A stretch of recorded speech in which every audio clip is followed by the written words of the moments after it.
Can we start now? बेटा start कर ले हम लोग. Yes ma'am. I am sorry यार, लगातार फोन आ रहे थे उनके. चलिए, डी ब्रॉगलीज रिलेशन हम लोगों ने क्या बोला? इन माइक्रोस्कोपिक पार्टिकल्स जैसे हम लोग बात करेंगे, जितने भी माइक्रोस्कोपिक पार्टिकल है. माइक्रोस्कोपिक पार्टिकल्स किसको हम लोग बोल रहे हैं? जिसका जैसे इलेक्ट्रॉन्स, प्रोटॉन्स, न्यूट्रॉन्स की बात करेंगे तो they are microscopic particles. And microscopic particles के केस में क्या होगा कि all that electrons they are going to be, ये जितने भी इलेक्ट्रॉन्स आप देख रहे हो, these electrons they are going to show particle as well as wave nature.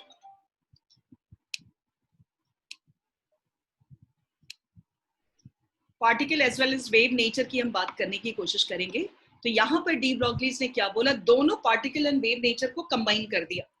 So what are we saying here? In microscopic particles, wave character is related to particle character.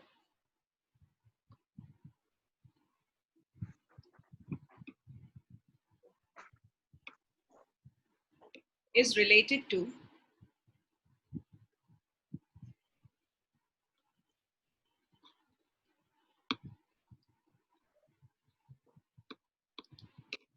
particle character. अब ये कैसे relate किया था, कैसे particle and wave character को relate किया, वो जरा हम लोग देखते हैं यहाँ पर. जैसे अभी देखो आप, हम लोग पार्टिकल कैरेक्टर के बारे में बोले कि it is associated with mass. तो आपको ये इक्वेशन मालूम है अच्छे से, E is equal to mc². ये किस साइंटिस्ट ने दिया था? आइंस्टाइन ने. ये तो सुने हुए इनके बारे में. और दिस वाज गिवन बाय, क्योंकि ये मास से रिलेटेड है, so this is given as what particle you will say. Particle character को इंडिकेट कर रहे हैं. उसी समय ये डी ब्रॉगलीज का जो सोचना था, डी ब्रॉगलीज ने बोला था कि कैसे पार्टिकल कैरेक्टर को कैसे हम वेव कैरेक्टर से रिलेट करेंगे. तो इनका थियोरेटिकल अप्रोच था कि if E can be equal to mc², same time wave character के तहत आप वो क्या बोलिएगा? E is equal to hµ. ये भी तो फॉर्मूला हम लोग करते हुए आ रहे हैं.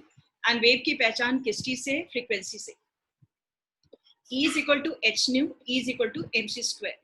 ये किस साइंटिस्ट ने दिया था? प्लैंक साइंटिस्ट ने.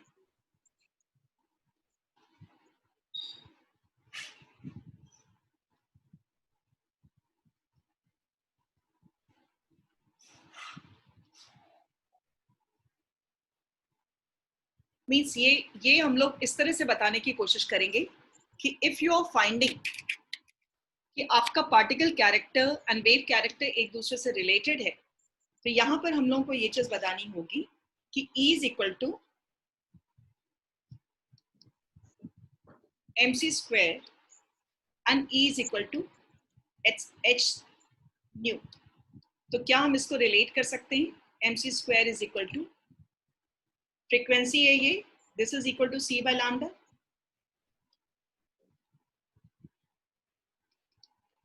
ठीक है, c कैंसिल हो सकते हैं. Lambda is equal to h by mc.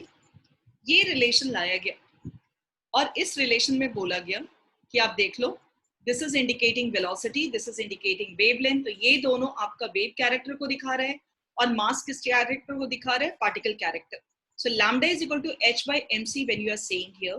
So इस वाले केस में यहाँ पर जैसे ही हम लोग बात करने की कोशिश करेंगे कि this is going with mass and velocity. c का कॉपीराइट आपका velocity of light के साथ होता है. ये चीज velocity of light, ये ध्यान देना, speed of light के लिए होता है. तो later on साइंटिस्ट को, डी ब्रॉगलीज को क्या करना पड़ा? क्योंकि c का कॉपीराइट है तो इसके लिए इन्होंने यूज किया h अपॉन mv. C की जगह पे किस चीज को लेकर आ गए वो लोग? वेलोसिटी को लेकर के आ गए. So lambda is equal to h upon mv. mv का याद होगा, इसको हम लोग एक और चीज से जानते हैं, h बाय p. क्या है p? ये linear momentum. This is linear momentum. It means what we are saying here, any time velocity can be related to this wave character, can be related to mass मतलब particle character. आपका relation हो गया lambda is equal to h by p। ये समझ में आ गई हम लोगों को। अब आगे क्या है जो हम लोग समझ एक चीज रिलेट करना चाह रहे हैं। कहा गया कि this relation can not be applied for macroscopic particle. Question हम लोग को आता है, एक तो डी ब्रॉगलीज रिलेशन तुमको आ जाएगा, तो डी ब्रॉगलीज में क्या बोलोगे? This relates particle character to with बोलोगे या to wave character in microscopic particles. Question आता है कि why can't we go with the macroscopic particles? Means why can't we go this with de Broglie's relation in macroscopic particles?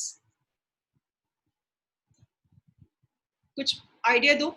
Macroscopic के लिए, macroscopic का मतलब क्या? मास बढ़ गया जिसमें, तो हम लोग मैक्रोस्कोपिक पार्टिकल्स में इसको क्यों नहीं यूज कर सकते? Why can't we use in microscopic particles?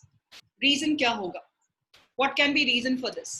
पता है इसमें क्या बताया गया मैक्रोस्कोपिक पार्टिकल्स के लिए कि जैसे ही मास बढ़ेगा, when this mass is going to increase, सोच पा रहे हो? Macroscopic means like heavy object you will say. तो इसमें यदि मास यदि बढ़ गया तो उसी समय ये जो वेवलेंथ है that is going to decrease. इनका रिलेशन आपस में क्या है?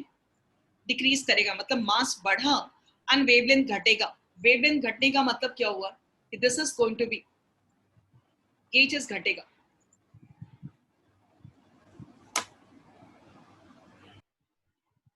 समझ आ रही है बात? Means if you are going to increase mass, wavelength is going to decrease. Clear है हम लोगों को? जब वेवलेंथ कम हो जाएगा तो हम उसको वेव कैरेक्टर की बात ही क्यों करेंगे? ये तो लड़ाई झगड़े का पार्टिकल एंड वेव कैरेक्टर के लिए लड़ाई हो रही है। तो जिस समय आपका यदि मास बढ़ गया तो wavelength is going to be negligible and wavelength इतना कम हो जाएगा तो उस समय ये इनसिग्निफिकेंट हो जाता है। तो हम लोग क्या बोलने की कोशिश करेंगे? For macroscopic particle this is insignificant.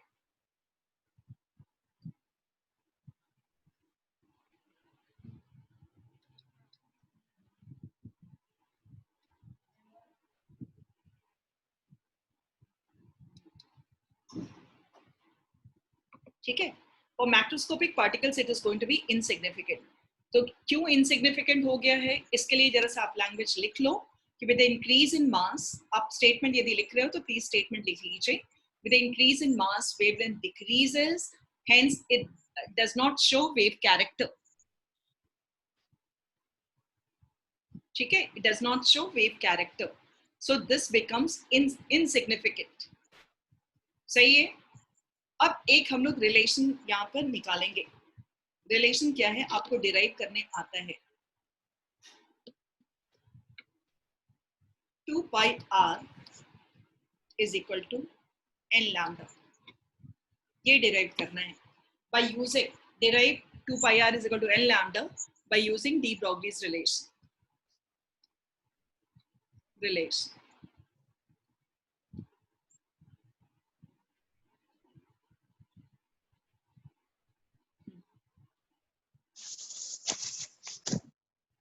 Yes, what are we talking here? 2 pi r is equal to n lambda by de Broglie's relation. How are we going to make it? जैसे देखो क्या बोलने की कोशिश कर रहे हैं। सपोज करो कि ये ऑर्बिट है, बेटा इस ऑर्बिट में कितने वेव्स होंगे? n indicates number of waves.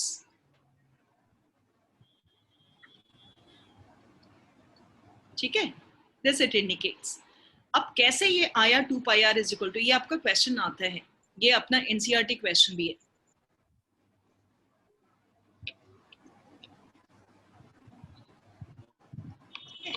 इस केस में किस तरह से हम लोग बताने की कोशिश करेंगे? Suppose we say angular momentum तुम लोग को याद है mvr is equal to nh by 2 pi. हम लोग जो बोर्स मॉडल पढ़ रहे थे mvr is equal to nh by 2 pi, सबको याद है या नहीं?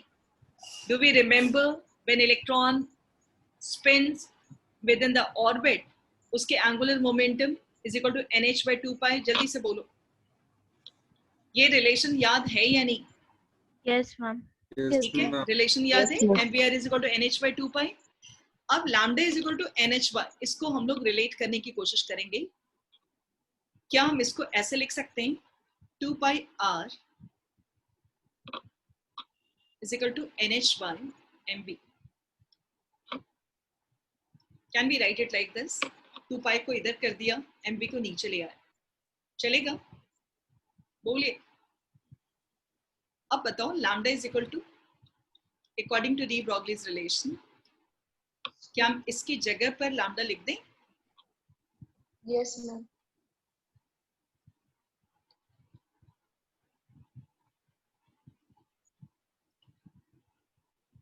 ठीक है, so this ये डेरिवेशंस आपका आता है। एक तो पहले ही हम बता चुके हैं, एक जो क्वेश्चन रहता है कि आप क्यों नहीं निकाल सकते हो वैल्यू मैक्रोस्कोपिक पार्टिकल्स के लिए। चलो, ये डी ब्रॉगलीज जानते हो, बहुत ऑर्गेनाइज साइंटिस्ट थे, बहुत अच्छे साइंटिस्ट थे। इन्होंने बोला लड़ाई झगड़ा मत करो, you relate particle character with wave character, that is clear.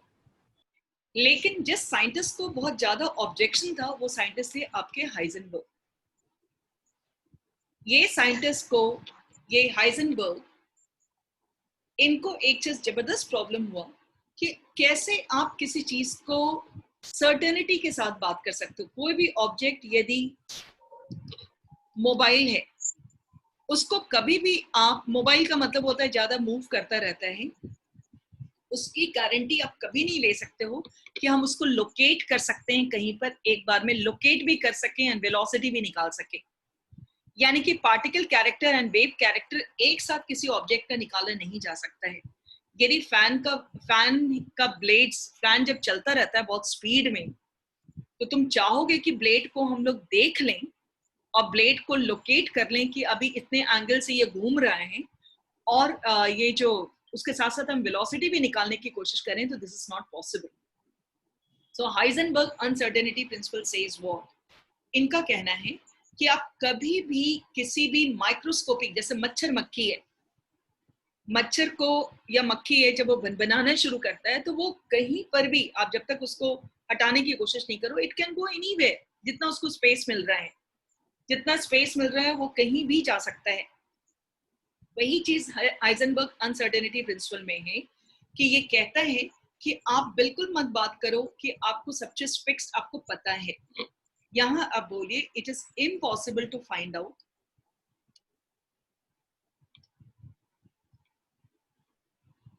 to find out both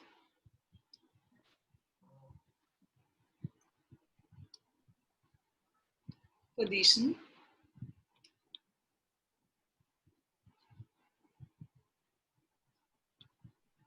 and velocity. Position बोलेंगे and momentum you can say,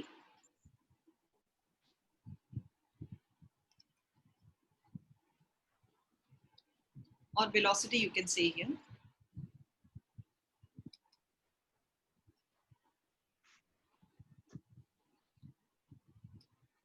It is impossible to find out both position and momentum. Velocity also we can use simultaneously. Simultaneously का मतलब समझते हो? एक साथ,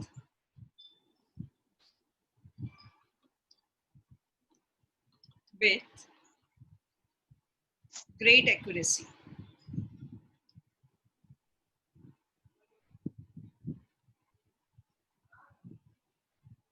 In microscopic particles.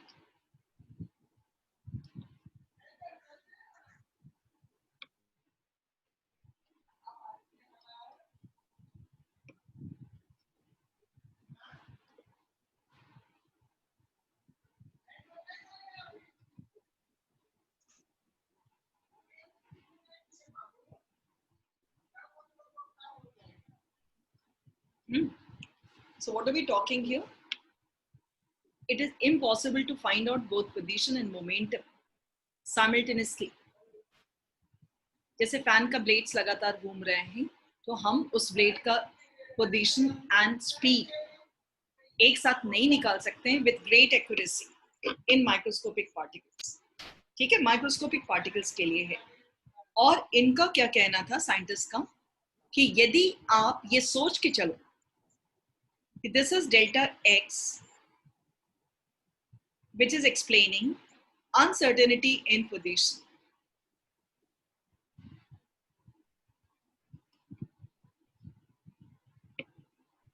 Problem है net का।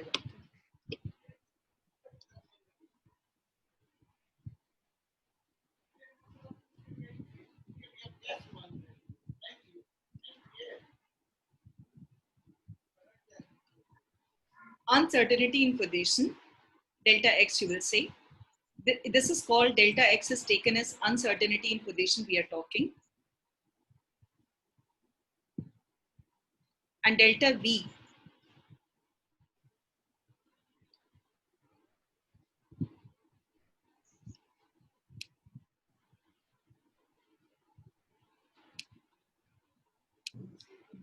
यहाँ देखना डेल्टा एक्स को बोला गया अनसर्टेनिटी इन पोजीशन, ठीक है।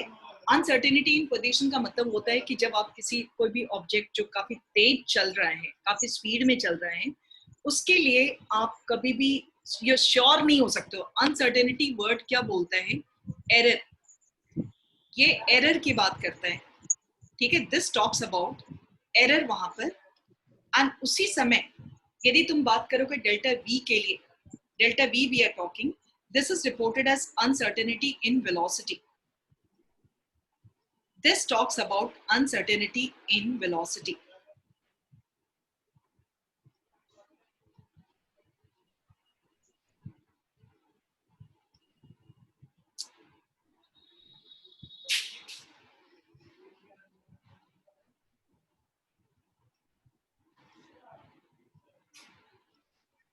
ठीक है, अब आ जाइए यहां पर हम लोग बात करेंगे डेल्टा x इंटू, इन्होंने ये रिलेशन दिया,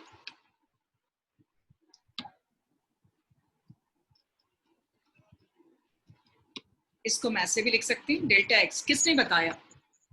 ये आपके हाइजेनबर्ग साइंटिस्ट ने बताया कि delta x is uncertainty in position, delta p is uncertainty in momentum, will always remain greater than equal to h by 4 pi।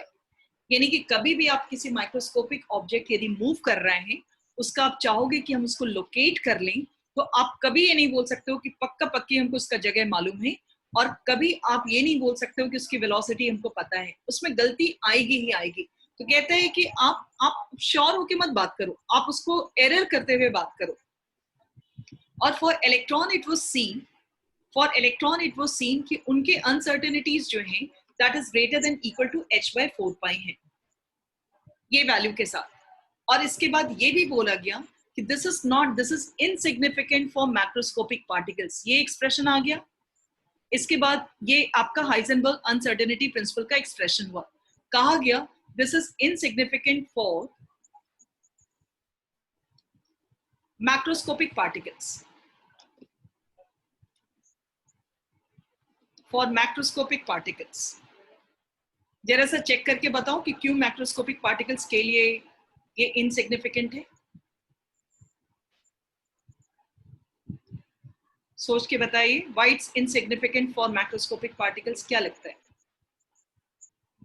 थोड़े दिमाग लगाओ कि यदि किसी चीज का मास बढ़ जाएगा बेटा, ठीक है, इनसिग्निफिकेंट का मतलब होता है कि जिसकी उसकी जरूरत ही नहीं है, उसके बारे में बात ही नहीं करनी चाहिए।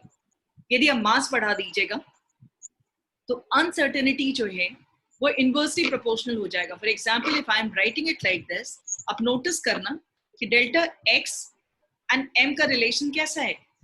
दे are inversely proportional to each other. ऐसे नोटिस करना, ये इसके साथ इनवर्सली प्रोपोर्शनल के सेंस में चलेगा। इनवर्सली प्रोपोर्शनल के सेंस में चलेगा क्या? यदि आप मास बढ़ाइएगा तो ये श्योर हो जाएगी कि आपको उस समय एरर मतलब गलतियां वो बहुत कम होगी। एक चीज और जरा सा सोच के बताना कि इनसिग्निफिकेंट वर्ड का मीनिंग क्या होता है, ये जरा हम तुम्हारे से बात करते हैं अभी। ऐसे बॉयज लोगों को हो सकता है रेसिंग, छोटे में तुम लोगों का अपना अपना कुछ ना कुछ शौक होगा, जिसकी वजह से घर में पिटाए होगे, मतलब पेरेंट्स से पिटाए होगे, और तुम भी जिद्दी जैसा हर समय करते रहते होगे कि नहीं हमको ये चाहिए तो चाहिए तो चाहिए ही।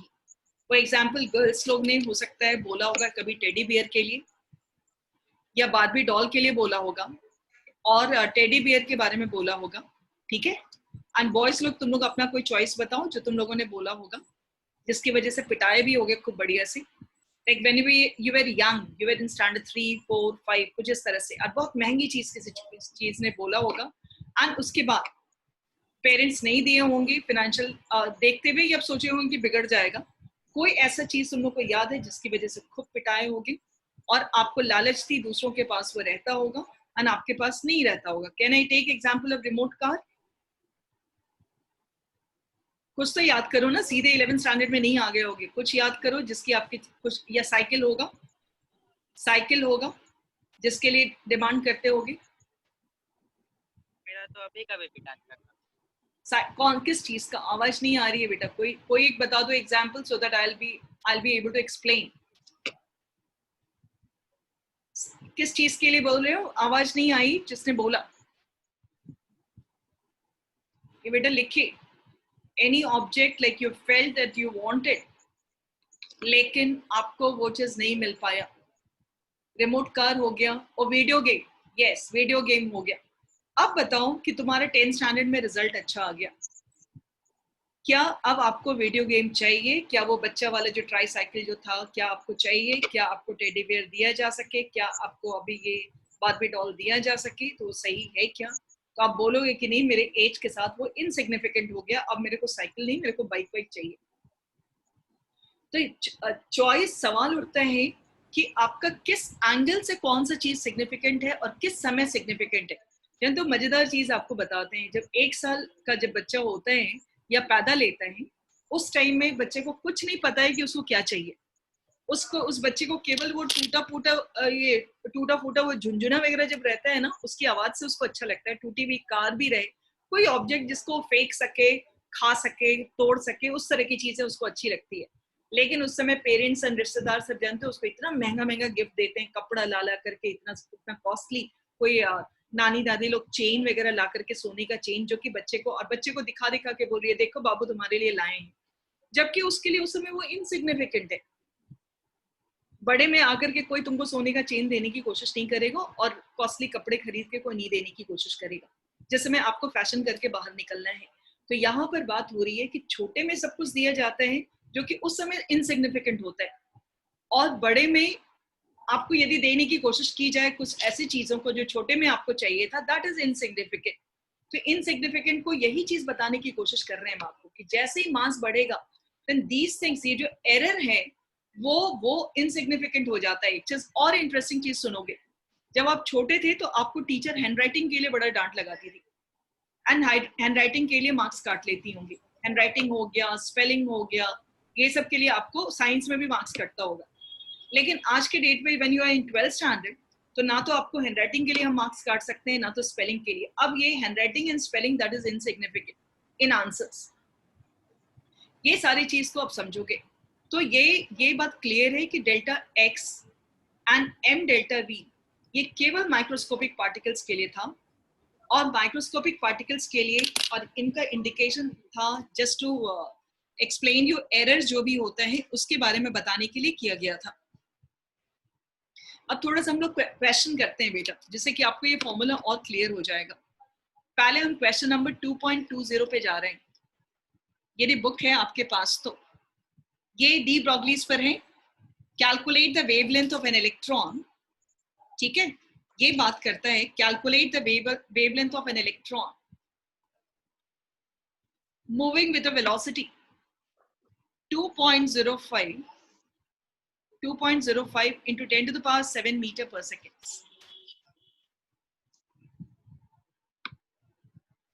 आपसे कह रहा है वेवलेंथ निकालने का के लिए हम कौन सी फॉर्मूला लगाएं. यहाँ पर इलेक्ट्रॉन के बारे में बोला गया है, lambda is equal to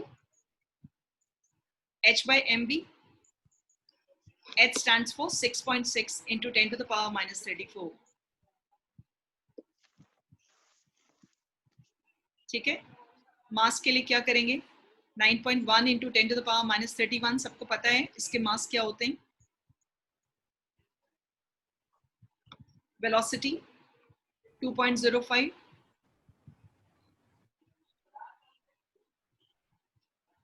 into 10 to the power 7, and ये जो वेवलेंथ आएगा आपका, that you will be expressing in metre. तो दिस वाज योर, इसको सॉल्व कर लीजिएगा. ये आपका था, किस कॉन्टेक्स्ट में बात की गई थी, टू गेट द वेवलेंथ, कैसे आप वेवलेंथ निकालिएगा यदि वेलोसिटी वगैरह दिया हुआ रहेगा तो. इसके बाद हम लोग आ रहे हैं question number 32, 2.32. Will be taking question number, ये सारा चीज कॉपी में आपका हो जाना चाहिए बिकॉज एक्सरसाइज क्वेश्चन हम लोग का टारगेट होना चाहिए कि हम लोगों ने एक्सरसाइज क्वेश्चन सारा कर लिया या नहीं। 2.32 शो दैट सर्कमफेरेंस, ये जो अभी अभी डिराइव किए थे 2 pi r is equal to n lambda, बोला कि सर्कमफेरेंस जो है that is equal to of Bohr's orbit for hydrogen atom is an integral multiple of the de Broglie's wavelength, यानी ये डिराइव करने बोला था, तो ये तो हम लोग कर लिए। बोले इसमें कोई परेशानी नहीं है, this was done by us. Yes ma'am. इसका डेरिवेशन पहले ही हम लोग उठा चुके थे। इसके बाद आ जाएंगे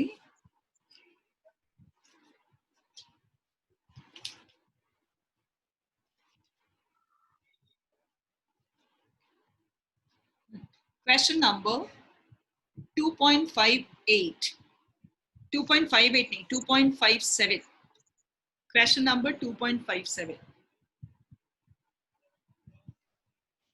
ये क्या कह रहा है कि dual behaviour that was explained by de Broglie's, आगे ये बताने की कोशिश कर रहे हैं if the velocity of the electron, 3-4 line में है, कहता है कि यदि velocity 1.6 into 10 to the power 6 metre पर सेकेंड है,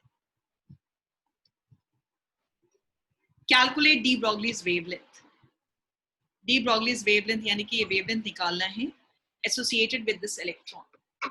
सो लैम्डा इज इक्वल टू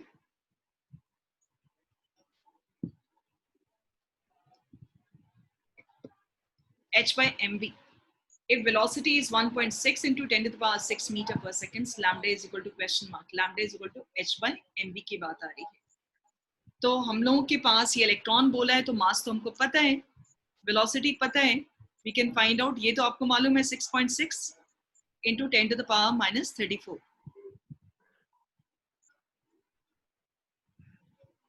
ठीक है, ये हो गया। अब इसी तरह का क्वेश्चन नंबर, सारे क्वेश्चंस करोगे ना तो आपको एक कैलकुलेशन वाली चीज भी अच्छी लगेगी, एक हैबिट डालिएगा and you will get confidence कि अच्छे डी ब्रॉगलीज का रिलेशन आपको नींद में भी उठाया जाएगा, तो lambda is equal to h by mv आपका फिक्स हो जाएगा। न्यूमेरिकल्स इसलिए किया ही जाता है। यहाँ पर आपसे कह रहे हैं if the wavelength used here is 800 picometre, 2.58 में बोल रहा है कि wavelength is 800 picometre. What's the meaning of 800 picometre? Picometre क्या बताएं हम आपको? 8 into 10 to the power minus 12 meter. 800 into 10 to the power minus 12 meter.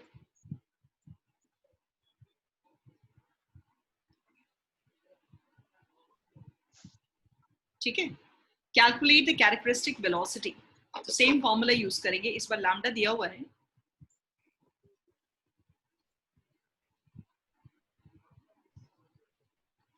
This velocity you have to find, हो जाएगा।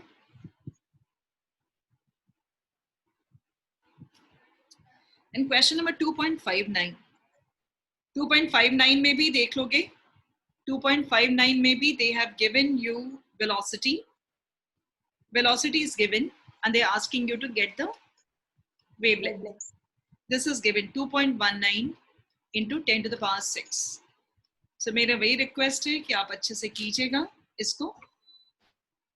Then we are having question number, इतने questions कर लोगे तो formula रटाएगा he. 2.60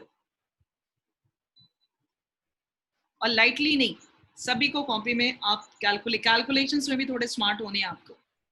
velocity associated with 2.60, देखो यहाँ पर समझना है, velocity associated with a proton moving in a potential difference.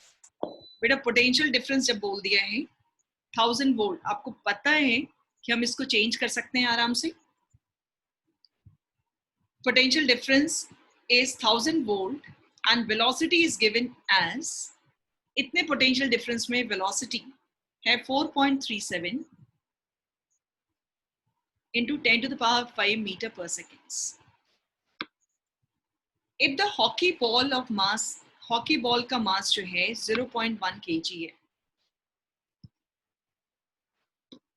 calculate the wavelength associated with this. सवाल उठ रहा है कि यहाँ पर 1000 वोल्ट का कोई यूज है क्या? क्या हम लोग के पास 1000 वोल्ट का कोई यूज है? हम बोलेंगे नहीं। इसका जस्ट एक लैंग्वेज आपको डिस्टर्ब करने के लिए दिया, वी डोंट नीड इट। आपको बस सीधे लैम्डा निकालना है। इन्होंने ये बोला कि velocity associated with a proton moving in a potential difference of 1000 volt is 4.37 into 10 power 5 meter per second. If the hockey ball of mass this is moving with the same velocity, मतलब hockey ball का भी velocity same है, यानी कि hockey ball का मास दे दिया गया है 0.1 kg, तब आपका लैम्डा क्या होगा ये बताने की कोशिश पूछ रहा है आपसे। वहां हो जाएगा, you'll be using same formula, lambda is equal to h by mv। अब आइए क्वेश्चन 2.61, ये हाइजेनबर्ग अनसर्टेनिटी पर है। 61, if the position of electron is measured with an accuracy of 0.002 nanometer, जन तो ये जब बोलता है ना measure with an accuracy of, इसका मतलब समझते हो? प्लस माइनस कहीं लिखा रहता है, इसका मतलब होता है कि आपका प्लस भी हो सकता है वैल्यू और ज्यादा भी हो सकता है। दिस इज इंडिकेटिंग, जब ये चीज दिया जाता है ना, इसका मतलब होता है कि वैल्यू या तो ज्यादा हो सकता है या वैल्यू कम हो सकता है। इतना ज्यादा हो सकता है, इतना कम भी हो सकता है। 19-20 की बात करता है, प्लस माइनस लिख करके ही आपको बता दिया कि भैया वहां पर अनसर्टेनिटी है, and that is with how much, कितना अनसर्टेनिटी के साथ बात कर रहे हैं, 0.002 नैनोमीटर।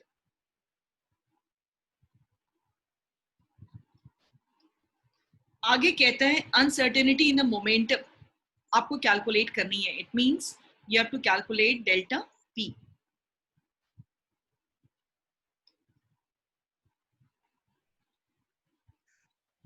और ये आगे क्या कहता है, suppose the momentum of the electron is, according to formula, if the momentum of the electron is, momentum को पी से इंडिकेट कर रहे हैं, h by 4 pi m into 0.05 nanometre, ये वैल्यू दिया हुआ है। Is any problem in defining this value? देखो क्या कह रहे हैं कि रियलिटी में ये चीज आ रहा है और कहता है कि मोमेंटम का ये एक्सप्रेशन है, तो क्या ये यहां पर इस वैल्यू, जो वैल्यू आपका दिया गया है, क्या ये वैल्यू पॉसिबल है कि ऐसा हो सकता है? क्या ऐसा हो सकता है? कहता है कि इज इट पॉसिबल, कैसा हो सकता है? रियल में h by 4 pi m into 0.05 into 10 to the power minus 9 दे दिया।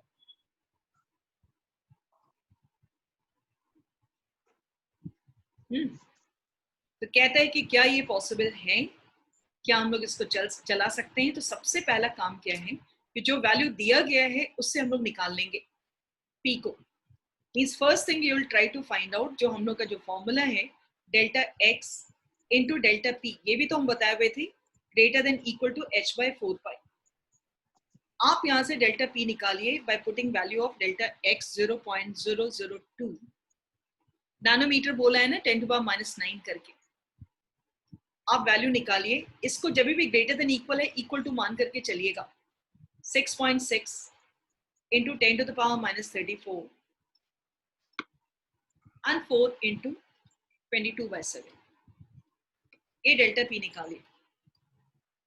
ठीक है, डेल्टा पी निकल गया, तो ये इसके ये करीब करीब आ रहा है डेल्टा पी। सपोज करो हम एक कैलकुलेटेड वैल्यू आपको देते हैं, this is coming as 2.638 into 10 to the power minus 23, ये वैल्यू आया। और जो एक फॉर्मूला दिया हुआ है वो ये वाला फॉर्मूला h by,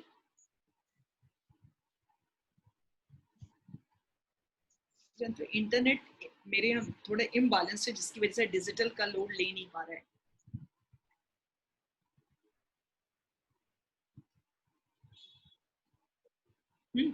इससे जो कैलकुलेट कीजिएगा, क्या ये वैल्यू सेम होगा? यहाँ पर वैल्यू आपका आता है 1.055 into 10 to the power minus 24। कौन सा वैल्यू ज्यादा है? 10 to the power minus 24, ये वैल्यू, ये ओरिजिनल है, इससे ये वैल्यू ज्यादा है या कम है? विच इज ज्यादा? सोच के बताओ जरा अपना कॉमन सेंस लगा के, ये ज्यादा है या ये ज्यादा है, जल्दी बोलिए।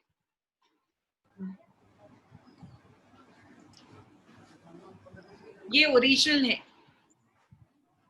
ये आपका जो एरर बताया गया है, क्या आप ओरिजिनल एंड फेक को आइडेंटिफाई कर सकते हो डिफरेंस देख करके?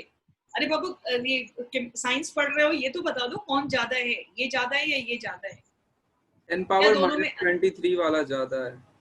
Yes exactly, I am expecting from everybody. ऐसे नहीं करो आप लोग, इस तरह से नहीं कीजिए। आप मैथमेटिकली आपको यू हैव टू आंसर, अपने जितने भी छोटे से पढ़ते आ रहे हो, this value is very high, यानी कि ये बताने की कोशिश कर रहा है कि uncertainty in momentum is too much compare to original. देखो कोई भी चीज को आप जैसे गप मारिएगा या फेंकिएगा कोई चीज, तो हम लोग को समझ में आनी चाहिए ना। इतने सारे न्यूज आते रहते हैं, पता नहीं तुम लोग सोशल मीडिया में देखते हो कि नहीं, खुद दिमाग लगा के बता सकते हो कि इधर ये तो हो ही नहीं सकता। क्या नहीं, डू यू हैव, यहाँ पर यही चीज आपसे बोलने की कोशिश कर रहे हैं कि क्या तुम अपने दिमाग को लगा सकते हो, कह सकते हो कि इज इट पॉसिबल कोई भी चीज को एक जो वाइडर, कभी कभी तुम देखोगे न्यूज जो आता है किसी भी चीज के बारे में, एकदम वाइल्ड इमेजिनेशन रहता है। वाइल्ड इमेजिनेशन के तहत कुछ भी बोलेगा न्यूज में चिल्ला चिल्ला करके। एंड क्या आपका दिमाग, चलो ठीक है थोड़ी देर हम लोग सोच भी लेते हैं कि किसी ने किया होगा, तो एक कुछ प्रैक्टिकल एप्लीकेशन भी तो होनी चाहिए ना, एक प्रैक्टिकल एप्लीकेशन भी होनी चाहिए। तो ये कहते हैं कि ओरिजिनल ऐसा है, and this value is higher, this is greater than original, ये ज्यादा है, इसका मतलब कि एरर बहुत ज्यादा है। तो यदि एरर बहुत ज्यादा है, इसका मतलब these kind of thing cannot exist, these type of thing cannot exist। आपको बताना होगा कि this value cannot exist at all। ठीक है, यहाँ तुम्हारे से पूछा कि इन लोगों ने एरर बताया है, क्या ये एरर हो सकता है? क्या एरर भी मतलब गलतियां भी कोई करता है, तो गलती का भी एक रेंज होता है ना कि गलती क्या हो सकती है। ओरिजिनली ऐसा रहता है, क्या इतनी गलतियां हो सकती है? तो कहा जाता है कि हाँ हो सकती है, मतलब कि हो सकती है। यदि सिमिलर रहता तो कहते हैं कि हाँ गलती हो सकती है। ये आपका ओरिजिनल मोमेंटम से वैल्यू बहुत ज्यादा का फर्क आ रहा है, इसलिए इट इज नॉट पॉसिबल। ठीक है, हम आपको इसी पर बेस्ड एक क्वेश्चन देंगे जो कि परसों पूछेंगे, और रिक्वेस्ट है आप लोग सभी से कि इसमें थोड़े अपने दिमाग लगाइएगा। Why can't we imagine, imagine electron inside the nucleus according to Heisenberg uncertainty principle। जैसे हाइजेनबर्ग को बहुत सारी चीज से अड़ंगा था, ये पूछ रहे हैं कि why can't we imagine electron inside the nucleus according to Heisenberg uncertainty principle।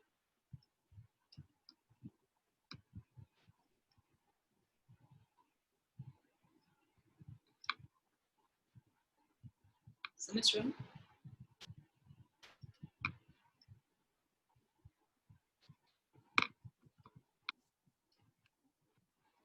ये क्वेश्चन आपके लिए जो हम परसों फिर करेंगे।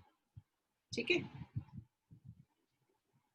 ये सोच पाओगे इसको? क्वेश्चन समझ में आया है कि नहीं, जल्दी बोलिए।